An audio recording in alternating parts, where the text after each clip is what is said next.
მისი პროდუქტიულობა გაიზრდება და გაუმჯობესდება თუ მან იცის როდის როგორ უნდა გამოიყენოს ეს ტექნოლოგია. ყველაფერს ვთხოვთ თანამშრომელს რომ გააკეთოს ჩვენს ნაცვლად არ მოხდეს სრული გადაბარება ამ პროცესის ხელოვნურ ინტელექტზე, იმიტომ რომ ავთენტურობას კარგავს. ყველა ეს ამოცანა თუ დავალება, რომელიც ხელოვნურმა ინტელექტმა ჩვენი დავალებით გააკეთა, თუ კი ჩვენ მის მიერ შესრულებულ სამუშაოს ყურადღებით წავიკითხავთ, გავაანალიზებთ, იქიდანაც რაღაცას ვისწავლით. თუ დამოკიდებულება ესეთია, რომ ის მაგივრად იმუშავებს, აუცილებლად ესე მოხდება. მაგრამ თუ დამოკიდებულება გვაქვს ესეთი, რომ ჩვენთან ერთად იმუშავებს, ჩვენი პროდუქტიულობა გაიზრდება. პროდუქტიულობის შენარჩუნების მიზნით ხელოვნური ინტელექტი ალბათ იმედი უნდა ვიქონიოთ, რომ მართლაც კარგი საშუალება იქნება, თუმცა აქაც ბალანსის შენარჩუნება საჭიროა. რა იგულისხმება პროდუქტიულობის შენარჩუნებაში, ეგეც ძალიან საინტერესოა, ამის შესახებაც პასუხებს მრავალგვარს მოვისმენთ. ზოგიერთ შემთხვევაში შეიძლება მოვისმინოთ პასუხი, რომ ეს არის თანამშრომელმა მოკლე დროში რაღაც გარკვეული დავალებები შეასრულოს. მოვისმენთ ალბათ პასუხს, რომ ადამიანს შეუძლია სხვადასხვა ტიპის ამოცანებზე ისეთივე წარმატებით იმუშაოს, როგორც ერთზე. მესამე შემთხვევაში შეიძლება იყოს ორივესნარევი და ასევე შეიძლება მოვისმინოთ, რომ ადამიანი, რომელსაც აქვს სურვილი მუშაობის, აქვს ენერგია, აქვს მაგალითად უნარებიც, რომ სწრაფად რაღაცები ისწავლოს და ამოცანიდან ამოცანაზე მარტივად გადავიდეს, ესეც პროდუქტიულია. ამიტომ ეს აი ამ განსხვავებულ ცნებებთან მიმართებაში ჯერჯერობით გვაქვს მხოლოდ ვარაუდები, შეძლებს თუ არა ხელოვნური ინტელექტი ადამიანის პროდუქტიულობის გაუმჯობესებას. მე როგორც წარმომიდგენია პროდუქტიულობის გაუმჯობესება არის შემდეგი, რომ ადამიანი, ინდივიდი, როდესაც მუშაობს ხელოვნურ ინტელექტთან ერთად, მისი პროდუქტიულობა გაიზრდება და გაუმჯობესდება, თუ მან იცის როდის როგორ უნდა გამოიყენოს ეს ტექნოლოგია. გაიზრდება, რადგან პირობითად ავიღოთ, მე კი არა ძალიან ხშირად და მუდმივად თანამშრომლობთ, ანუ ჩვენი თანამედროვე ადამიანის ყველაზე ესეთი ახლოს მყოფი თანამშრომელი, ვისანაც ხშირად აქვს კომუნიკაცია, ხელოვნური ინტელექტია დღეს. ამიტომ, როდესაც მასთან კომუნიკაცია და თანამშრომლობა მოგვიწევს, აი აქ შეიძლება გამოდგეს დასაფიქრებლად, ყველაფერს ვთხოვთ თანამშრომელს რომ გააკეთოს ჩვენს ნაცვლად. ამ შემთხვევაში, ეს ცოტა ესეთი ორაზროვანი კითხვა, რატომაც გამოგვადგება, არის შემდეგი. აღწერ მაგალითად რაზე ვსაუბრობ, ხომ? თუ ადამიანი იყენებს და მუშაობს ხელოვნურ ინტელექტთან ერთად, ჩემი ესეთი მოსაზრება და მან უნდა იცოდეს, როდის რა გამოიყენოს, გულისხმობს შემდეგს.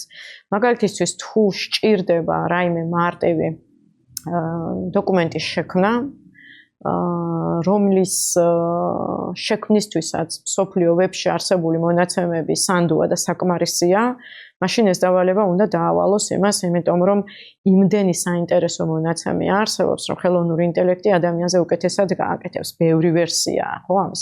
ამის მაგალითად შეგვიძლია წეღან-ნახსენების სივებიც მოვიტანოთ და მე ძალიან ინტენსიურად რისთვისაც ვიყენებ, ეს არის უცხოენოვან მეილებზე პასუხის გაცემა. თუმცა მან ძალიან მნიშვნელოვანია არ მოხდეს სრული გადაბარება ამ პროცესის ხელოვნურ ინტელექტზე, იმიტომ რომ ავთენტურობას კარგავს და შესაბამისად, როდესაც რაღაცის ავტომატიზაციას ვაკეთებ, ეს არის ის, რაშიც დარწმუნებული ვარ, რომ ჩემზე უკეთესად გააკეთებს. ამ თვალსაზრისით ჩემი დრო ნამდვილად დაიზოგა და მე მრჩება დრო სხვა საინტერესო საქმის გასაკეთებლად, ხო? მეორე, როდესაც საუბრობთ მაგალითად მეორე მიმართულებით პროდუქტიულობის გაზრდაზე, ეს არის მაგალითად ის მოსაზრებაც, რომელსაც მეც ვიზიარებ, რომ ადამიანს ბევრი რაღაცის გაკეთება შეეძლოს.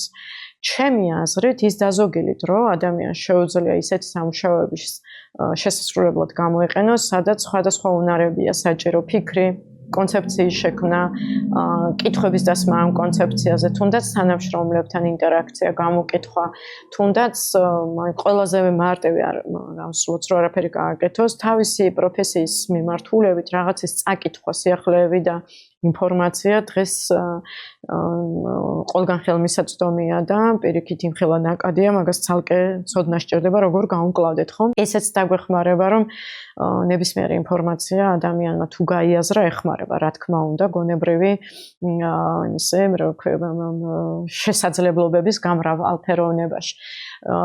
ასევე პროდუქტიულობის, გაუმჯობესების მიმართულებით ვიტყოდი, რომ ყველა ის ამოცანა თუ დავალება, რომელიც ხელოვნურმა ინტელექტმა ჩვენი დავალებით გააკეთა, თუ კი ჩვენ მის მიერ შესრულებულ სამუშაოს ყურადღებით წავიკითხავთ, გავაანალიზებთ, იქიდანაც რაღაცას ვისწავლით, გარდა იმისა, რომ გადავწყვეტ მისაღებია თუ არა ის ინფორმაცია და სანდოა თუ არა ის ინფორმაცია, ხარისხის თვალსაზრისით, რაც ჩვენ მივიღეთ. ამიტომაც მგონია, რომ ხელოვნური ინტელექტი ადამიანის პროდუქტიულობას გააუმჯობესებს მაშინ, თუ ადამიანს აქვს ძალიან კარგი წარმოდგენა ეს ტექნოლოგია რაზე არის, ან ცოდნა აქვს ამისე და არ უყურებს როგორც ტექნოლოგია, რომელიც მის მაგივრად იმუშავებს. თუ დამოკიდებულება ესეთია, რომ მის მაგივრად იმუშავებს, აუცილებლად ესე მოხდება. მაგრამ თუ დამოკიდებულება გვაქვს ესეთი, რომ ჩვენთან ერთად იმუშავებს, ჩვენი პროდუქტიულობა გაიზრდება. როგორც მაგალითად, ჩემს ახალგაზრდობაში ძალიან პოპულარული იყო და კრიტიკაც ბევრი ისმოდა იმაზე, რომ დაგუგლულია. დღეს ასევე გამოიყენება, მე ხო ზმნაც გაჩნდა, ხო, დაგუგლა აღარავის პირიქით რეკომენდაციაც იყო, რომ დაგუგლე და ნახე, ხო. დღეს მაგალითად აი ამ ტექნოლოგიის გამოყენებას, იმიტომ რომ ბევრი შესაძლებლობა აქვს ამ ტექნოლოგიას, ცოდნაც სჭირდება და სიფრთხილეც. მე მიმაჩნია, რომ ადამიანმა გადააბაროს მისი საქმე სრულად, გააკეთებინოს ფაილები, გააკეთებინოს მაგალითად რაღაცა კონცეფციების შექმნა ან დიზაინი რაიმე იდეის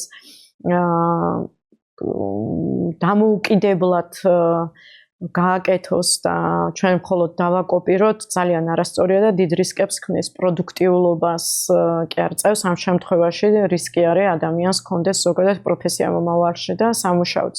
მაგრამ თუ ჩვენ სწორად გადავწყვეტთ, რომ რა არის ეს სამუშაო, რომელიც დაგვეხმარება, დელეგირება სწორად გავაკეთებთ, რომ უფრო დროს ვკარგავთ, ვიდრე მაგალითად მუშაობთ, იხარჯება ჩვენი გონებრივი რესურსი, რომლითაც ჩვენ კმაყოფილებას ვიღებთ და мотиваცია გვიჩნდება.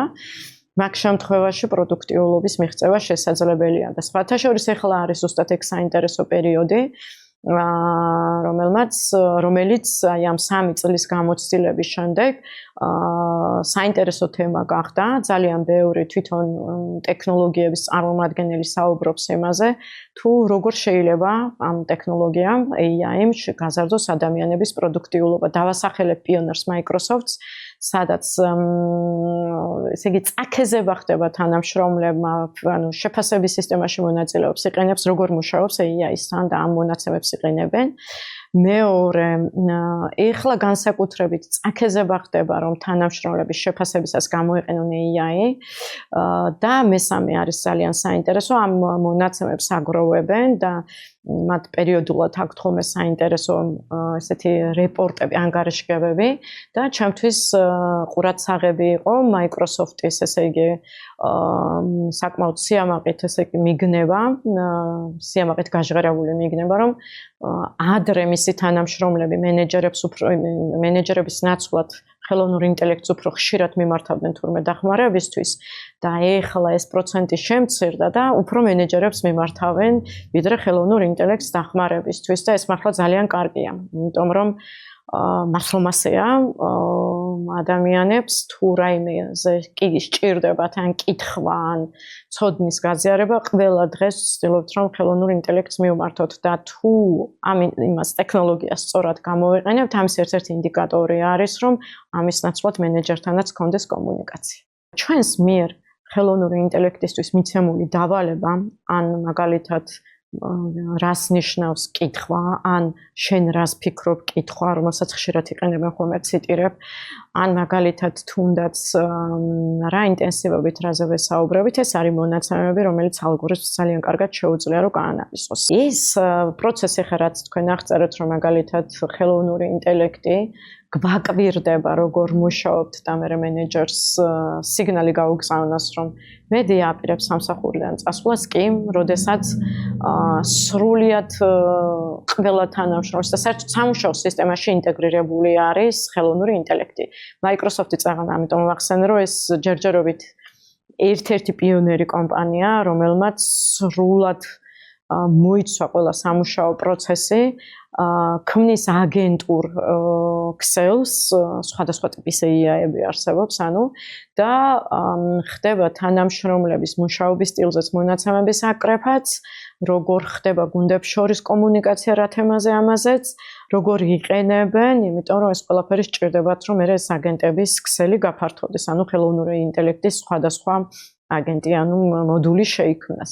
შესაბამისად, მეორეა სხვა შორის Amazon-ი, მესამე არის Google-ი, შეიძლება ეს თანმიმდევრობა შევცვალოთ, იმიტომ რომ Google-ი პირველია, ვინც ადამიანებზე თანამშრომლებზე მონაცემებს აგროვებდა და ანალიზებდა, მაგრამ ეხლა მაინც რაკია ხელოვნური ინტელექტის ტექნოლოგიაზე ვსაუბრობთ, პირველი ვინც სრულად აითვისა და მთელი კომპანია მოცულია, ეს არის Microsoft-ი. ეს სამეული ძალიან კარგად იყენებს ამ მონაცემებს, აგროვებს უпростоრად ამ მონაცემებს თანამშრომლებზე, როგორ მუშაობს, ვისთან აქვს კომუნიკაცია, რა ინტენსივობით, რამდენად ხშირად ხდება მაგალითად ტასკიდან ტასკზე გადასვლა, ჩვენი ქმედებების და თანამშრომლების ქმედებების დაკვირვებაც ხდება და შემდეგ ხდება გაანალიზება, რა ტიპის რისკებს ან შესაძლებლობებს შეიძლება ქმნდეს თანამშრომლისთვის მისი ქმედებები. შეფასების სისტემის AI-ზე შექმნილი სოფტვერები ზუსტად ამას თვის იქმნება, რომ ერთის მხრივ ადამიანის გამოცდილება ამ ტექნოლოგიებთან ურთიერთობის, მეორე მაგალითად მენეჯერის მიერ გაკეთებული ფიდბექი გახდება AI-ისთვის საკმარისი მონაცემები, რომ გარკვეული პროგნოზები გააკეთოს ადამიანის მოტივაციასაც, შენარჩუნებაზეც და სამსახურში დარჩენა ან წასვლაზეც, რა ტიპის შესაძლებლობები ან რისკები შეიძლება არსებობდეს. ამიტომ ხელოვნური ინტელექტის განვითარება სამუშაო სისტემებში და ათვისება საინტერესოა. ხა Microsoft-ის მაგალითი რატომაც საინტერესოა, თუ იქნება იმეილი, ფაილები, Word-ი, Excel-ი, აბსოლუტურად ყველა მის პროდუქტში უკვე ინტეგრირებულია, ვინც ყენებს და მეთანხმება ამაზე. და შესაბამისად ამ როდესაც სრულად ინტეგრირებულია სამუშაო სივრცეში, ამ მონაცემების გაანალიზება შედარებით მარტივი არის, ვიდრე მაგალითად კომპანიაში, სადაც თანამშრომლები ან Gemini-ს იყენებენ, ან მაგალითად Copilot-ს ან ChatGPT-ს, ხო? შესაბამისად ერთი, ფიდბექის აკრეფა, როგორც მენეჯერზე ვამოვდით, რომ შეიძლება სუბიექტურია, ამ შემთხვევაში არასაკმარისი მონაცემები იქნება და როდესაც მთელი სამუშაო პროცესი არის ამ ტექნოლოგიასთან ერთად და არა მეთვალყურეობის ქვეშ ამ ტექნოლოგიასთან ერთად, ის მონაცემების გაანალიზება უკვე შესაძლებელია ალგორითმის დახმარებით.